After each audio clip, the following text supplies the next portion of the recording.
Now, talking about coming on and bringing it on, my Mufulira Wanderers were in town. The big LSK with, well, the motive of beating Lusaka Dynamos, who are the big spenders, and we were looking for the third win this season. Let's just have a look at the two selections made by Patrick Piri and Wilson Mwale for this game. So 4-3-3 for Lusaka Dynamos and 3-4-3 for Wilson Mwale. That is the selection they made. But let's quickly show you what Mighty Mufulira Wanderers were trying to do in attack.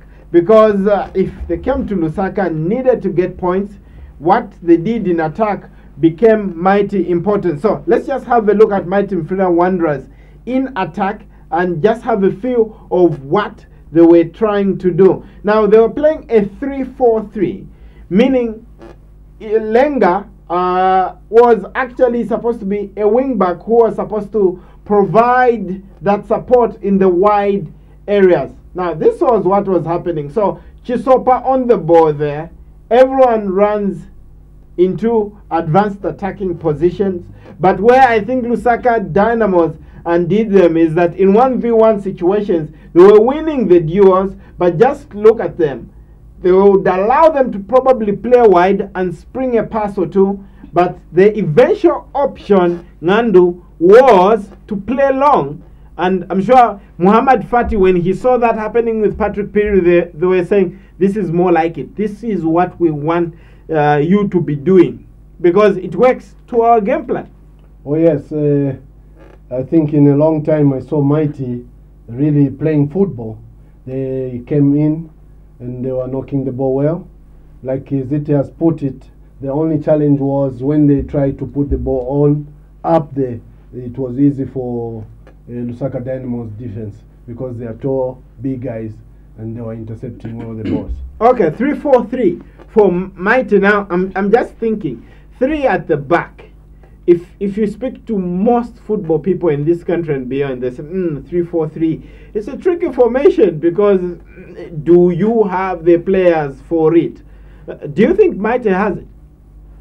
Yeah, I'm sure for him to come up with that system, I think he has seen something with some of his players, because the time is not with him, especially the coach.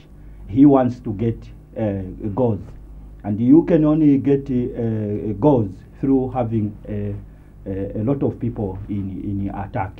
So I think I'm sure that's what he wants to get out of it. Yeah, because we also saw Suleiman playing 3-6-1. 3-5-2. So it's something that the Mighty Mufulira Wanderers players are getting accustomed to. And the thoughts of Wilson Mwale and Suleiman actually almost agree in terms of philosophy.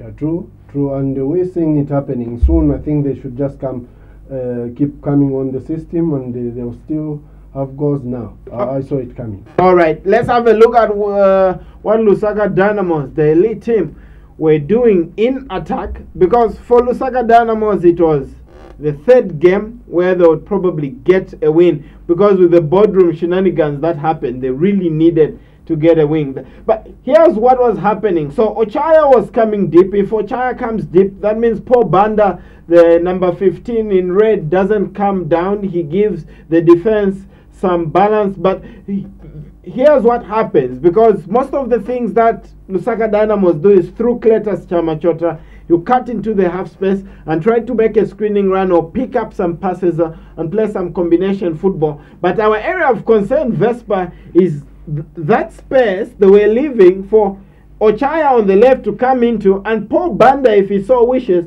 because they are playing 3 at the back. So the back 3 are actually saying, gentlemen, compact. And it was within their rights. But look at the wing backs. Number 3 in orange. And Wayne Museva, the number 6. Look at the average positions they were taking, and they were making it possible for Dynamos to use that space in the sides of the 18-yard area.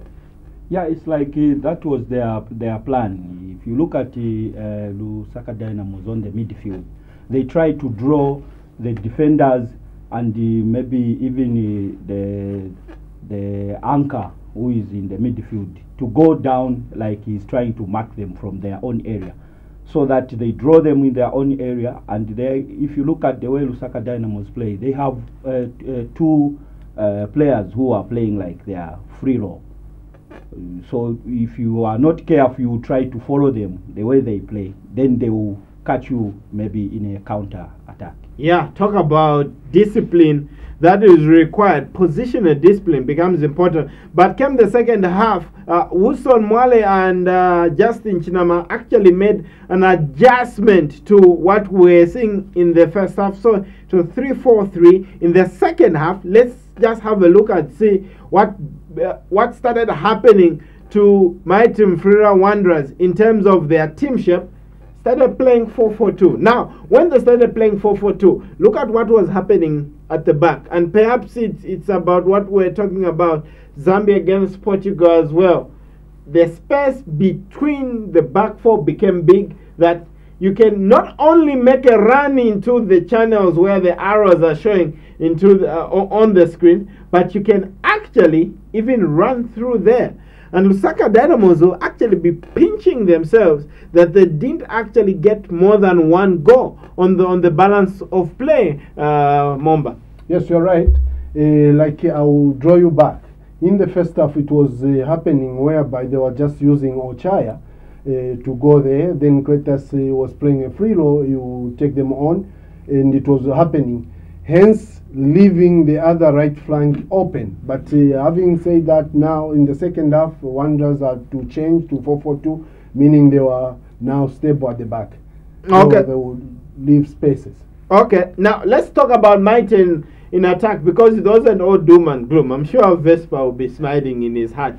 He's got Mighty Mufulira Wanderers has got a special place in his heart. Now, in attack, made some changes. Chengo came on for Kasongo in the second half. Raheem Osman took up the number 9 role. That's the number 7. But we saw a little bit of positive play. But they were managing to get in that area of the pitch, Mighty Mufulira Wanderers, but just seemingly cranking it so that they get clear-cut goal-scoring opportunities was a bit of a problem. But yeah, they threatened a little bit more. What do you make of Mighty's performance in an attacking sense in the second half?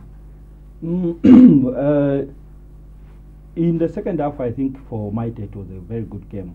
The way I saw it, I think looking at the way he changed his system, I don't know whether it's because of maybe the discipline, because I even saw the discipline itself with the players. Maybe it's because of the coach they've put there. The other one is the army. He's from the army. Yeah. So I think it's also with the discipline itself. But in their attack, I saw something which was I think in future it can even change the way they are playing. They can be even winning games like the way they play. Because if you look at their attack, though it was attacking with a bit of fear that if we open too much in the midfield and the back, we will allow more goals. Because if you've seen of late, they've been losing not 1-0, but more than 1-0 itself. So they were also trying to defend themselves so that in case of anything, we make sure we shouldn't to allow. So, but their attack, if they attacked to say let's get a goal so that at least we keep a point, maybe we get a point, something like that, it could have worked for them. But their attack was something like you go in, you also try to maintain yourself so that you are not scored. All right, so they said the devil is in the detail. Let's look at the match statistics and see who should be smiling at the end of the day. The general match statistics. Of course, the biggest statistic is that Lusaka Dynamos won that game by 1-0. But the match, the general statistics for the match will probably tell us a story that Lusaka Dynamos actually had a lot of attacks. And from a Lusaka Dynamos perspective, you are now thinking, how on God's green earth did we only score one? Just one. Well, I think I'd put it earlier on, the Kretas role is working, but it's being not coming fruitful because the strikers are not finishing the balls. Okay, look at those statistics. Shots on target for my team, Mufulira Wanderers, they got 4. They had as many off target as Lusaka Dynamos. But look at that line of statistics. Remember the space they were leaving in the size of the penalty area. Lusaka Dynamos managed to whip in 13 crosses compared to 4 for my team, Mufulira Wanderers. They had 6 corners compared to 1. And the top scorer, Kope Mungalu, was actually not around. We're in the terraces together. We hear that there was some disciplinary procedure that could be taking place at Lusaka Dynamos. But right there, and I want to bring you in and ask you, I'm sure Patrick Piri will look at that and say, gentlemen, yes, I'm happy we won, but I would have appreciated a 6-0 scoreline here. Yeah, like everyone was thinking, this would be 5, maybe more than 3 goals to LD. Unfortunately, they missed their top striker, who, if he was in place there, you could have had 2 goals, because there were a lot of crosses coming in. And aerial balls. Kope has gotten 3 from the aerial route, so it's important. So let's have a look at who was deputizing for him. Herman Wasa was the man who was leading the line for Lusaka Dynamos in that 4-3-3 formation that they actually started. Played 73 minutes. 1 assist, which led to the goal. He actually ran into that space and created a chance for Marvin Jarrett to tack on that one. He was caught offside twice. He had 2 shots on target, crosses 1. Now, those statistics, are they good enough to get Patrick Piri and Muhammad Fati thinking and say, Mr. Mungalu, we didn't miss you, or welcome back to training, and yes, we need you in the next game? Or we've got Herman Wasa. What do you read out of that? Players should learn something out of this, especially when you see that someone who is taken your position, he has played well. Then you should ask yourself, when am I getting back my position? Because also, if you look at Red Arrows versus Inkwazi, sorry to bring that team. The first one, is it Fashion? Yes. Yes, the number 9.